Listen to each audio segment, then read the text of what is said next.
Okay, how's it going, everybody? I am back to do a request video for Angelica G. How's it going, Angelica? And she is inquiring about her sign being a Taurus sun, Scorpio moon, and a Sagittarius ascendant, and her significant other being a Pisces sun, Virgo moon, Cancer ascendant.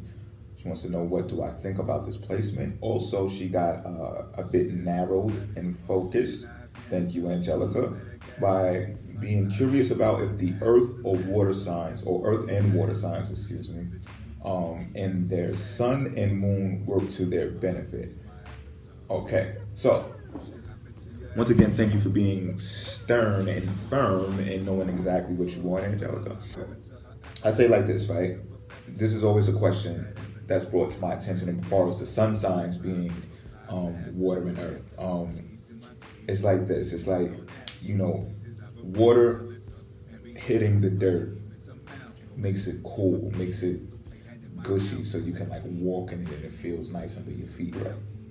At the same time, too much water makes it muddy, right? And mud is not the greatest feeling, right?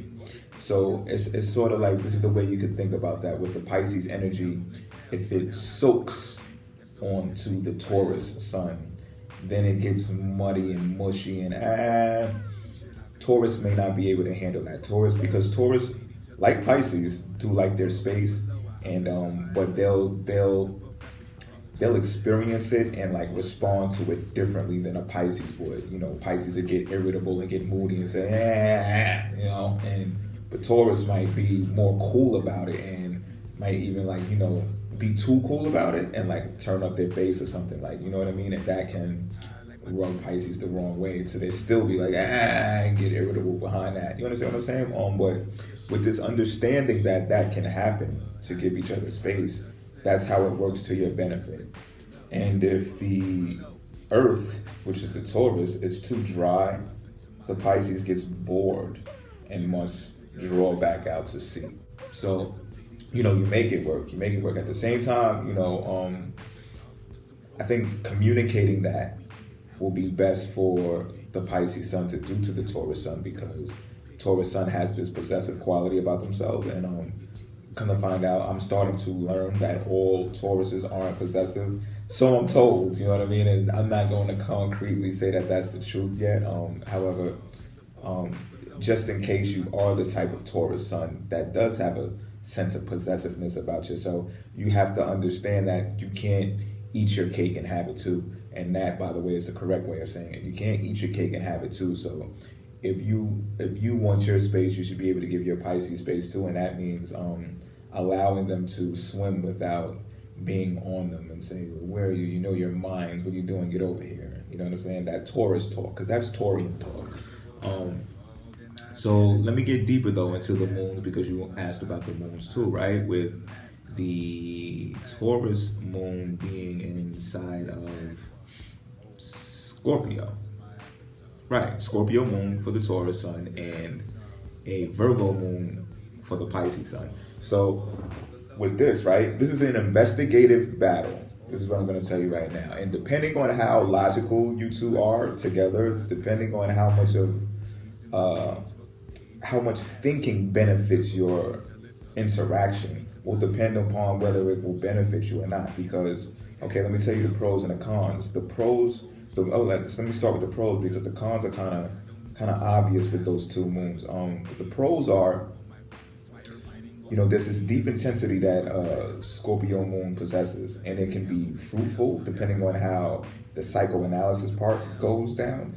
So with a Virgo moon, they can understand and appreciate the whole digging underneath to find out, to unearth what it is that, you guys want to know, whether it's about each other or about other things, or how you both of your perspectives on things that you are exploring, right? So those conversations, like if you value discussions and conversations, this is where there's pros between these two moons.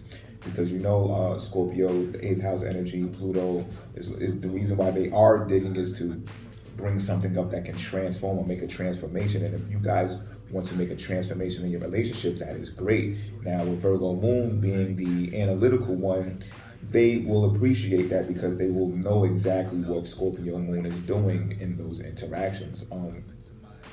Also, what now the cons of this, right, is like, okay, Scorpio moons can be suspecting to the point of ruining the truth. Like what is actually the truth, like what they may be inquisitive about, they may get the answer from the Virgo moon, and they may still be suspecting of something that is not the case.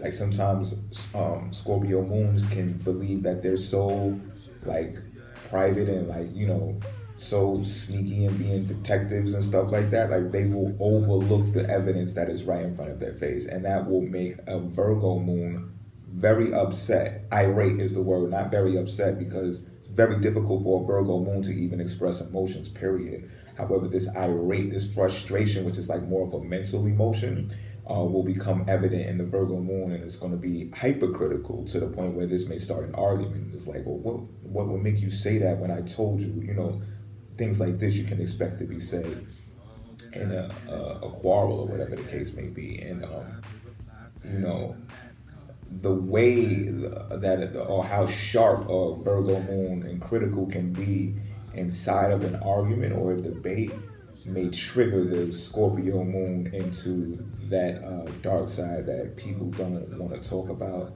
People don't want to see, rather, excuse me, but you hear them talk about.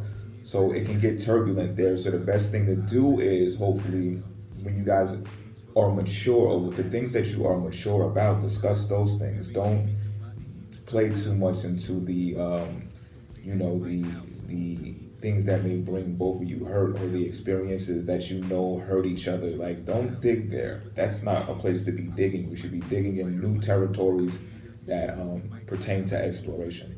Now, I think that sex will benefit your sun and moon sign being water and earth, because, you know, moon and Scorpio, you hear, you know, Scorpio's legend or whatever when it comes to sex. And see, people always attribute sex to Scorpio, and they don't really look at the mental processing that a Scorpio has at the same time. Like, this is also the energy of psychoanalysis, and I think they should get some credit for that.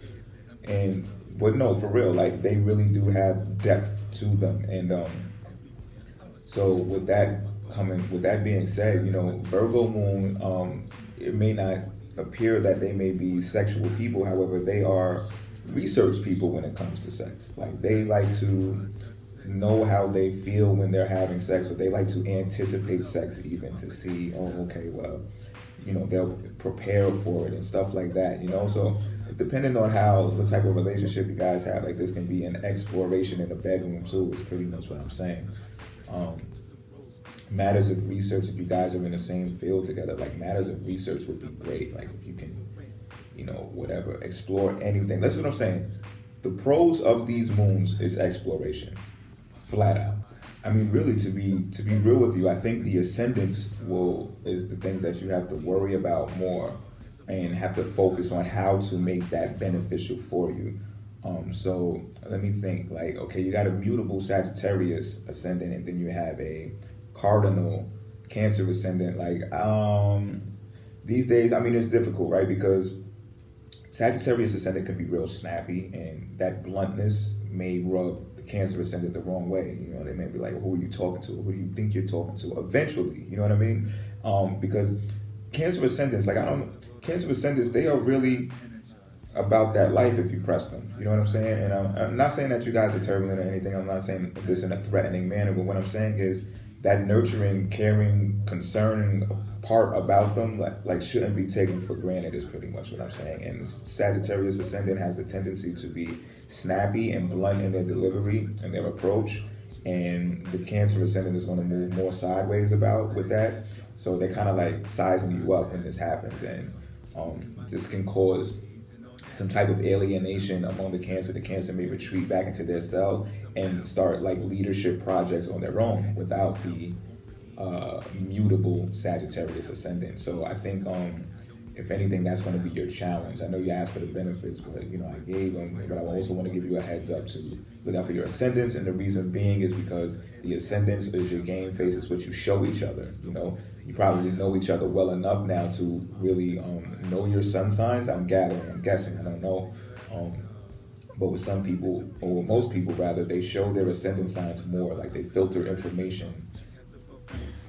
They filter information through their ascendant signs, which you know, Cancer and Sagittarius, that's a tricky one. That's a iffy one. I think so. So I really believe that you guys should get to know each other as best as you can, because your other placements are more beneficial to you. I think with the moon placements, because the moon moves so quickly, and you guys being together, you will understand the habits of each other, the nurturing aspects, and the emotional needs, the instincts of how you thrive to maintain the things that you immediately need for your security and well-being. Once you guys figure that out one-on-one and as a cohesive unit, that will make your bond tighter and will allow you to get over any type of quarrels that you may see on the surface, because the ascendants is only the surface clashing. That's all it really is. But when you can use those moons,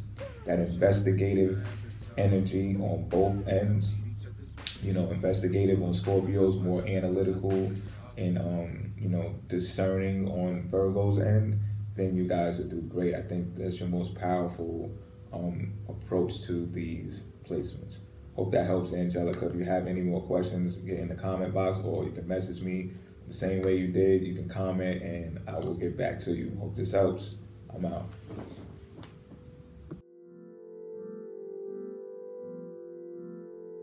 She has above average, bro, organized manager. T's Madagascar. See my drive, they reply fast as a NASCAR. TV plasma, queen since a teen, give me keys to your Jaguar.